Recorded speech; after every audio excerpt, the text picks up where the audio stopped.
কিন্তু আফসোস, বর্তমান সরকারি দল প্রায় 70% জনগণের এই মতকে অগ্রাহ্য করল। ফলে আমরা যেখানে ছিলাম সেখানেই থেকে গেলাম, কোনো পরিবর্তন আসলো না। এমন একটি দিনে আজকের এই সম্মেলন আমাদের অনুষ্ঠিত হতে যাচ্ছে, যে দিনটি ইতিহাসের গুরুত্বপূর্ণ সাক্ষী।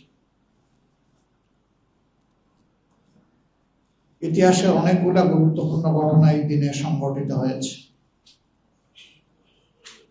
এর মাঝে আমাদের কাছে বিশেষভাবে উল্লেখযোগ্য দুটি ঘটনা। এই আশুরার দিনেই আল্লাহ রাব্বুল আলামিন হযরত মুসা আলাইহিস সালামের জাতিকে ফেরাউনি অপশাসন এবং অপশক্তির হাত থেকে মুক্তি দিয়েছিলেন।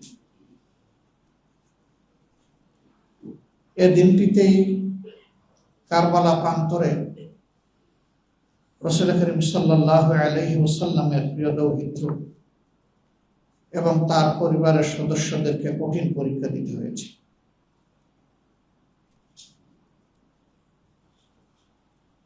এই দুইটি ঘটনা ইতিহাসে খুবই হৃদয় বিদারক। একটি মুক্তির ঘটনা হলেও তাদের অতীত ইতিহাস ছিল একেবারেই নির্যাতন এবং নিপীড়নের মুখোমুখি হয়ে তিলে তিলে তারা জীবনযাপন করছে। আর দ্বিতীয়টিও মানব ইতিহাসের একটি করুণ ঘটনা।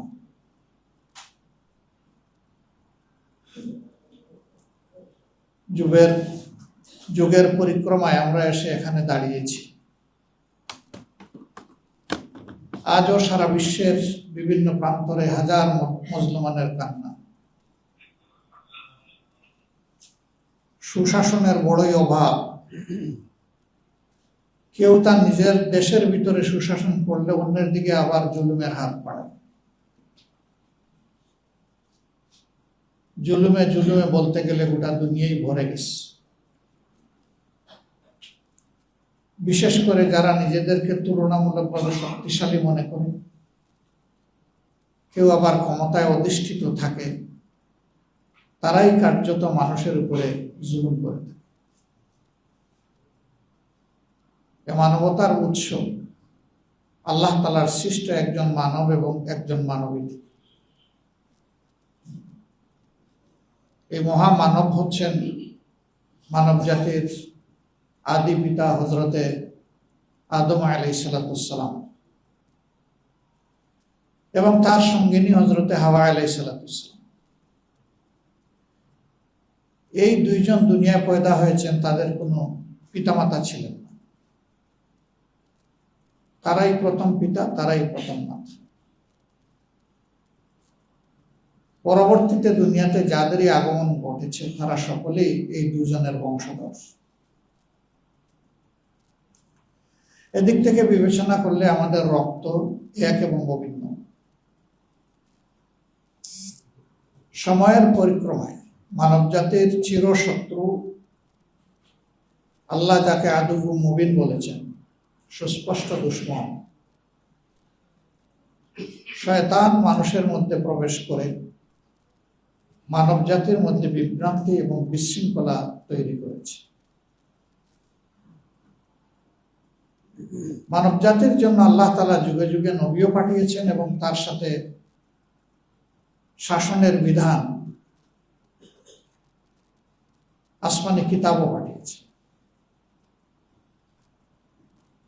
যেহেতু আল্লাহ তাআলা মানব জাতিকে পয়দা করেছেন, মহান আল্লাহর চাইতে মানব জাতির প্রয়োজন অন্য কেউ বোঝার প্রশ্নই উঠে না।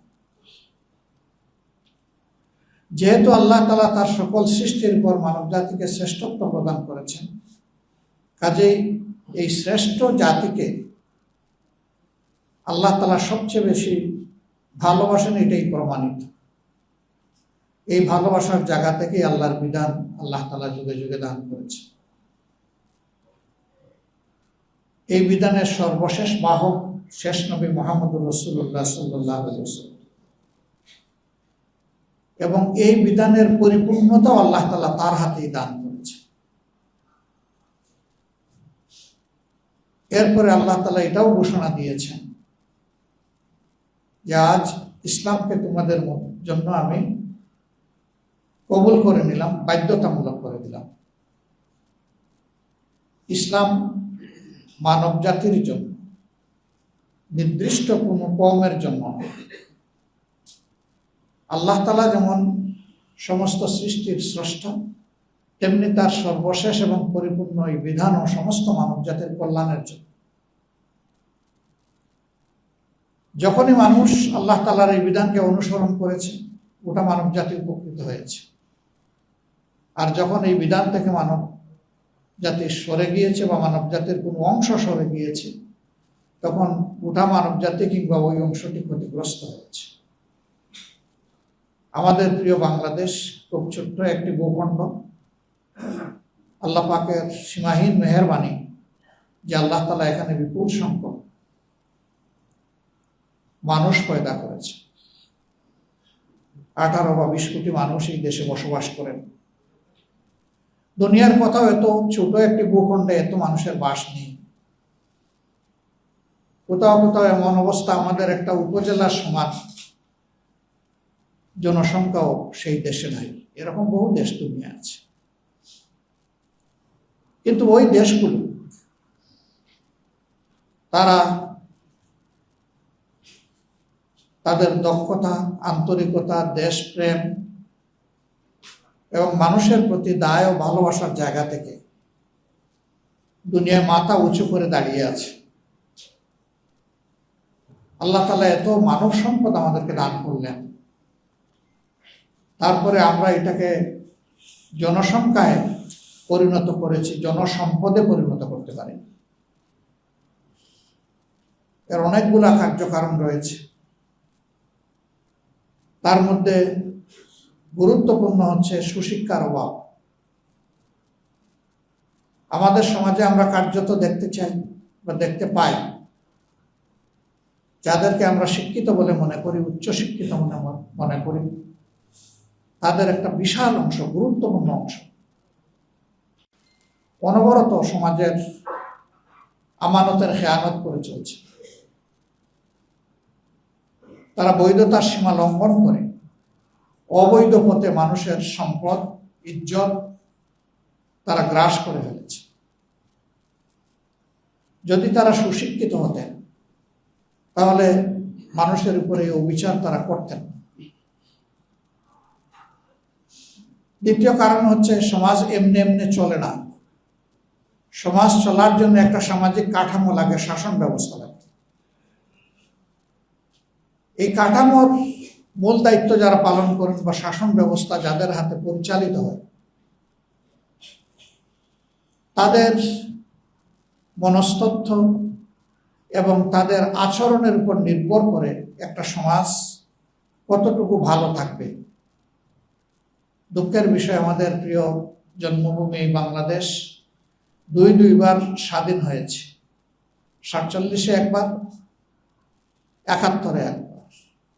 বিপুল প্রত্যাশা নিয়ে এই স্বাধীনতা অর্জিত হয়েছিল, কিন্তু সে প্রত্যাশা পূরণ হয়নি। কারা এখানে মানুষের প্রত্যাশার যে পারদ ছিল এটাকে ধ্বংস করে দিল? এটি সাধারণ জনগণ নয়, বরঞ্চ দেশ পরিচালনার দায়িত্ব যাদের ছিল তাদেরই ব্যর্থতার কারণে আজও আমাদের দেশে কোনো সামাজিক শৃঙ্খলা প্রতিষ্ঠিত হয়নি। মানুষের জীবনে শান্তি নাই, নিরাপত্তা নাই, যুবকদের হাতে কাজ নাই, মা বোনদের ইজ্জতের কোনো নিরাপত্তা নাই। অহরহ আমরা সে ঘটনাগুলো দেখছি।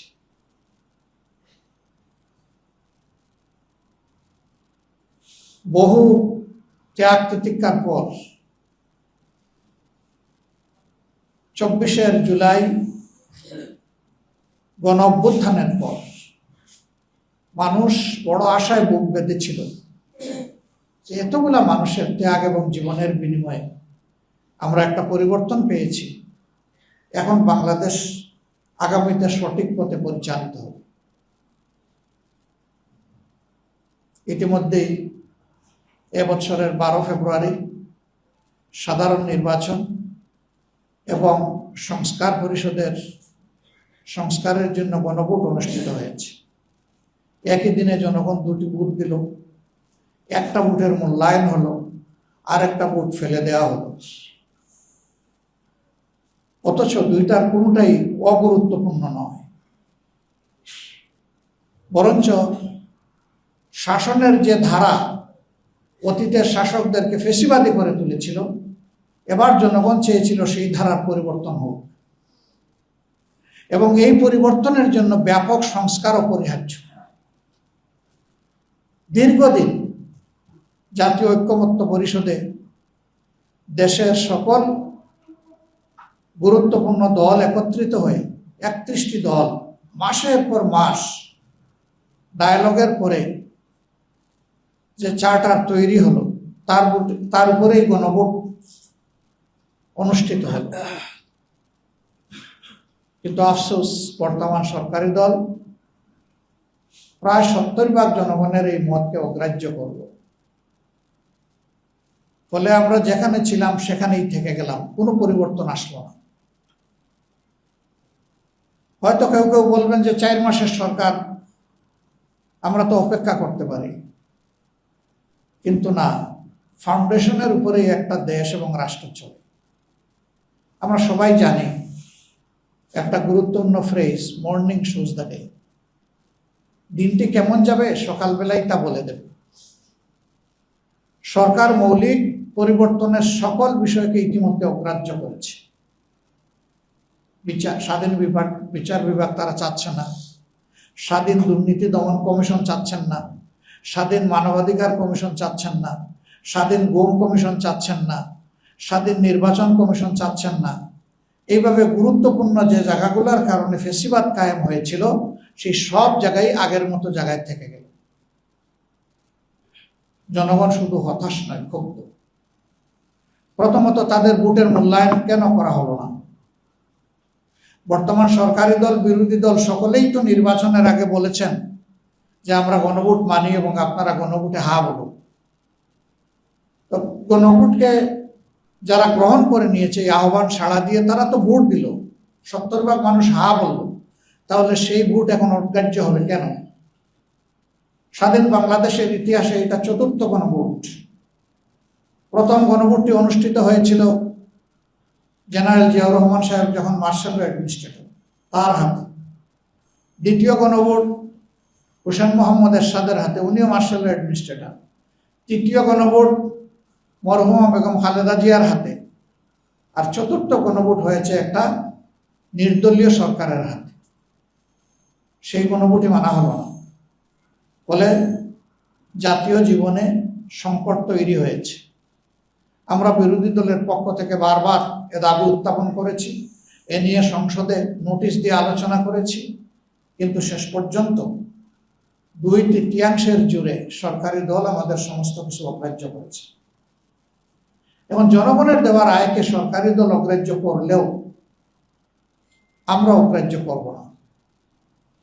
আমরা এই জন্য জনগণের পার্লামেন্টে বিষয়টা, অর্থাৎ জনগণের কাছে বিষয়টা নিয়ে আমরা এসেছি। ইতিমধ্যে এই দাবি বাস্তবায়নের জন্য 11 দলীয় ঐক্যের পক্ষ থেকে ধারাবাহিক কর্মসূচি পালন করছি। এটা কোনো দলের জন্য নয়, কোনো ঐক্য জোটের জন্যও নয়। এই দাবি জনগণের জন্য।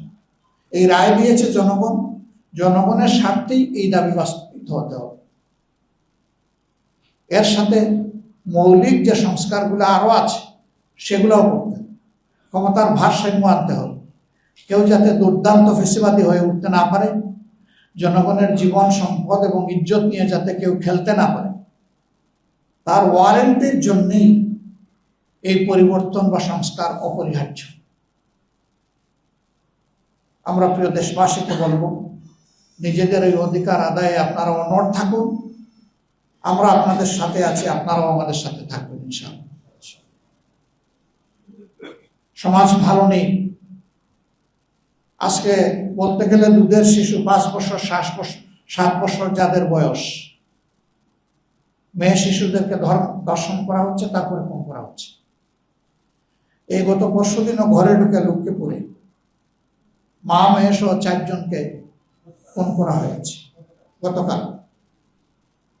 এটা রায়পুরে সম্ভবত গত 21 তারিখ শাহঘাটায়, গাইবান্ধার শাহঘাটায় স্কুলের কমিটি দখল করার লালসা পূরণ করার জন্য ইসলামী ছাত্র শিবিরের একজন তরুণ দায়িত্বশীলকে খুন করা হয়েছে ঘটনাস্থলে, দিনের বেলা আপোষের কথা বলে ডেকে নিয়ে। এই সাইফুল্লাহ বাড়ির দুনিয়া থেকে চলে গেছে, তার মায়ের বুক খালি হয়ে গেছে। গাইবান্ধার মানুষ এটা মেনে নেয়নি, তারা প্রতিবাদ করেছে, রিয়াক্ট করেছে। তার সঙ্গী সালাউদ্দিনকে এমনভাবে কোপানো হয়েছে যে তার মেরুদণ্ডের হাড় ভেদ করে স্পাইনাল কর্ড, যেটা দিয়ে সমস্ত নার্ভ সঞ্চালিত হয়, আগাগোড়া কেটে দেওয়া হয়েছে। এখন শরীরের বুকের নিচ থেকে সমস্ত নিম্নাংশ, তার কোনো চেতনা নেই, ফাংশন নেই, এবং এটা আর জীবনে ফিরে আসবে না। মেডিকেল সায়েন্স তাই বলছে। এখন তার বেঁচে থাকাই তার জন্য একটা দুঃসহ যন্ত্রণার বিষয়। এমনকি পেশাব পায়খানারও কোনো কন্ট্রোল তার থাকবে না, সে বুঝবে না, চেতনা নাই তার, ওই অংশ তার অবচেতন। মানুষ অল্প স্বার্থের জন্য কতটা বেপরোয়া এবং সন্ত্রাসী হয়ে উঠতে পারে, এটি তার সর্বশেষ উদাহরণ। আমাদের একটা দেশ আছে, একটা সরকার আছে, তার একটা স্বরাষ্ট্র মন্ত্রণালয় আছে, তার অধীনে আইন প্রয়োগকারী সংস্থার সদস্যরা আছেন, তারপরে অহরহ এগুলা ঘটে চলেছে সর্বত্র দেশে। কয়টার কথা আমরা বলব? আমাদের দুর্ভাগ্য যে আমাদের একজন স্বরাষ্ট্রমন্ত্রীও আছে, তিনি সকল মন্ত্রণালয়ের দায়িত্ব সংসদের ভিতরে পালন করেন যখনই সুযোগ পান, কিন্তু তার আপন মন্ত্রণালয় এইটার দিকে নজর দেওয়ার কোন সুযোগ নেই। একটা দেশে যদি মানুষের জীবনের নিরাপত্তাই না থাকে, এটা কিসের সমাজ? এটা তো সমাজের প্রথম শর্ত, যে এখানে মানুষের জীবনের নিরাপত্তা থাকবে। আমরা সরকারকে আহ্বান জানাই, আপনারা আপনাদের দায়িত্ব যথাযথভাবে পালন করুন, মানুষকে আর মৃত্যুর দিকে ঠেলে দিবেন না। 15.5 বছর এত জীবন, এত অর্থের পরে একটা সরকার গঠিত হয়েছে, এই সরকারের কাছে মানুষ ভিন্ন কিছু আশা করে। আমরা এই জাতিকে কথা দিচ্ছি, জাতির স্বার্থে সংসদের ভিতরে আমাদের ভূমিকা পরিচালিত হবে ইনশাআল্লাহ। সরকার ভালো উদ্যোগ নিয়ে সহযোগিতা করব, গণবিরোধী যাই সরকার গ্রহণ করবে তার প্রতিবাদ করব, এবং আমাদের সামর্থ্য থাকলে আমরা প্রতিরোধ করবো ইনশাআল্লাহ। আর আমাদের এই প্রয়াস সংসদের ভিতরে এবং বাইরে সমানতালে চলবে। আমরা একটা মানবিক সমাজ চাই, মানুষের বসবাসযোগ্য একটা বাংলাদেশ চাই। আমার শিশুর নিরাপত্তা চাই, সন্তানের নিরাপত্তা চাই, আমার মায়ের, বোনের, মেয়ের নিরাপত্তা চাই, ইজ্জতের নিরাপত্তা চাই। কোনো আধিপত্যবাদের কাছে মাথা নত করতে চাই না। মাথা সোজা করা একটা জাতি হিসেবে আমরা দাঁড়াতে চাই। এর জন্য আমাদের সংগ্রাম অব্যাহত থাকবে ইনশাআল্লাহ। আজকের এই আশুরার দিনে আমরা আরেকবার অঙ্গীকার করছি, আমাদের লড়াই হবে সকল অন্যায় এবং অসত্যের বিরুদ্ধে ইনশাআল্লাহ। ফেসিবাদ নতুন পুরাতন কিছুই বুঝি না, যেখানেই ফেসিবাদ সেখানেই প্রতিরোধ, সেখানেই প্রতিবাদ ইনশাআল্লাহ। ফেসিবাদের বিরুদ্ধে আমাদের এই লড়াই অব্যাহত থাকবে। প্রিয় দেশবাসী, অনেক ত্যাগ এবং কুরবানি স্বীকার করেছেন, হয়তোবা আরো ত্যাগ এবং কুরবানির জন্য আমাদেরকে প্রস্তুত হতে হবে। কেউ যদি আমাদের ন্যায্য অধিকার না দেয়, আমরা চুপ করে বসে থাকবো না। সেই অধিকার আদায়ের জন্য আমাদের লড়াই চলবে ইনশাআল্লাহ। আমরা দেশবাসীর সাথে আছি এবং দেশবাসীকেও আমরা আহ্বান জানাবো, যতক্ষণ পর্যন্ত ন্যায় এবং কল্যাণের উপরে, দেশের স্বার্থের উপরে, আমাদের স্বাধীনতা সার্বভৌমত্বের পক্ষে আমাদের ভূমিকা থাকবে, আপনারা আমাদেরকে দোয়া করবেন, আপনারা আমাদেরকে সহযোগিতা করবেন, আপনারা আমাদের পাশে থাকবেন। কিন্তু যদি দেখেন যে আমাদের কোনো কার্যকলাপ দেশ এবং জাতির বিপক্ষে হচ্ছে, আমাদের সমালোচনা করবেন, আমাদের ভুল ধরে দিবেন, প্রয়োজনে আপনারা প্রতিবাদও করবেন, আমরা স্বাগত জানাব। প্রিয় বাংলাদেশকে আল্লাহ তাআলা সকল ধরনের ফেসিবাদের হাত থেকে মুক্ত করে দিন। প্রিয় বাংলাদেশকে একটা বসবাসযোগ্য সম্মানের জাতি হিসাবে মাথা উঁচু করে আল্লাহ তাআলা আমাদেরকে দাঁড়ানোর তৌফিক দান। আমাদের সীমান্তে কিছু সমস্যা আছে, আলহামদুলিল্লাহ আমাদের দেশবাসী ঐক্যবদ্ধ, মুসলিমীয় বিজিবির পাশে গোটা দেশবাসী আছেন। আমরা মহান আল্লাহর সাহায্যে সকল ধরনের হেজিমনিকে আমরা ইনশাআল্লাহ রুখে দিতে পারব। শুধু প্রয়োজন জাতীয় ঐক্যের। এই জন্যে জাতীয় স্বার্থের জায়গাগুলোতে সরকারি দল বিরোধী দল বুঝি না, এই জায়গায় আমাদেরকে ঐক্যবদ্ধ থাকতে হবে ইনশাআল্লাহ। আল্লাহ তাআলা আমাদেরকে সাহায্য করুন।